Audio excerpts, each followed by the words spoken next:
Avec ses 9000 étudiants répartis sur une dizaine de campus en Côte d'Ivoire, l'Université Nord-Sud compte jouer pleinement son rôle dans l'employabilité des jeunes. S'inscrivant dans la dynamique 2023, année de la jeunesse, telle que souhaitée par le président de la République Alassane Ouattara, les premiers responsables de cet établissement privé d'enseignement supérieur font la promotion de l'excellence à travers des rencontres d'échange étudiants, personnalités, modèles. Des modèles tels que Madame la ministre, la première femme ministre de l'économie et des finances, ministre du plan, etc. Et je crois que nos jeunes filles doivent s'en inspirer. Qui viennent parler à nos étudiants et qui viennent donner leur parcours et présenter leur département, comme elle a fait pour le département du plan et du développement. Et l'objectif, c'est que nos enfants ne soient pas détachés de la réalité du monde professionnel. C'est ça surtout que nous recherchons. Les apprenants se disent édifiés par l'invité du jour, la ministre du Plan et du Développement, Nialé Kaba.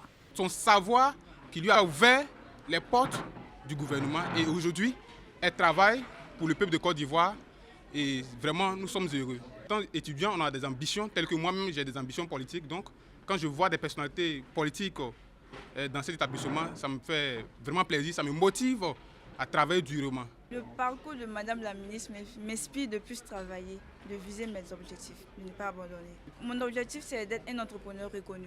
La ministre exhorte les jeunes, surtout les filles, à rester focus sur leurs études. Il faut qu'elles persévèrent. Souvent, on nous dit que la femme doit faire encore plus d'efforts que l'homme. Le contrat social du président de la République avec les jeunes, il a fait de 2023 l'année de la jeunesse. Tout le gouvernement est à pied d'œuvre pour que la jeunesse sente que 2023 est son année. C'est des investissements, c'est de la formation, c'est de l'accompagnement. Ça ne peut pas être un programme d'une année. Donc c'est un programme triennal de plus de 1000 milliards qui a été fait. Et je pense que sous la houlette du Premier ministre, nous allons tous nous atteler à apporter notre contribution pour que cela soit une réalité.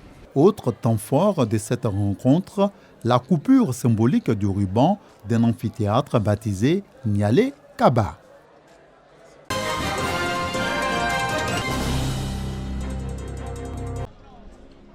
Fini les traversées des piétons et des animaux de la cour du groupe scolaire Plateau Koko-Boaké. Aux heures des cours, les salles de classe servaient souvent de fumoir et lieu de débauche une fois la nuit tombée. Toute chose qui perturbait les cours. Cette situation est un vieux souvenir. L'école a désormais une clôture de 319 mètres de long et 2,4 mètres de haut d'une valeur de 27 millions de francs CFA, dont du ministre Amadou Koné, ancien écolier, qui est passé dans cette école de 1973 à 1978. L'infrastructure est officiellement remise à la famille éducative de Boaké.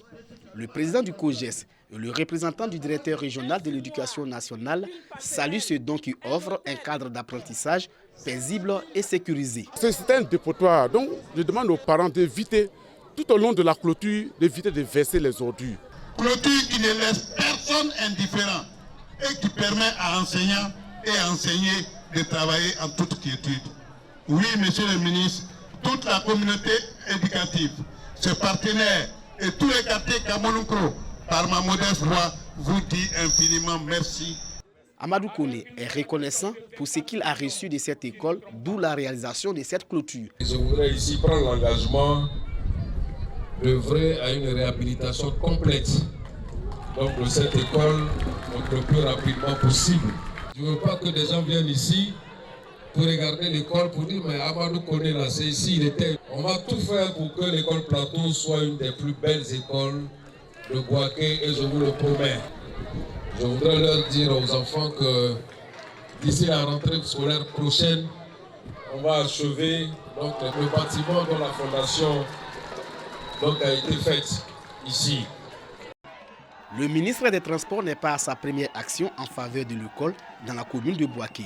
Amadou Koné a à son actif la construction des salles de classe, de clôture, de réhabilitation d'une douzaine d'écoles pour un investissement de plus de 250 millions de francs CFA.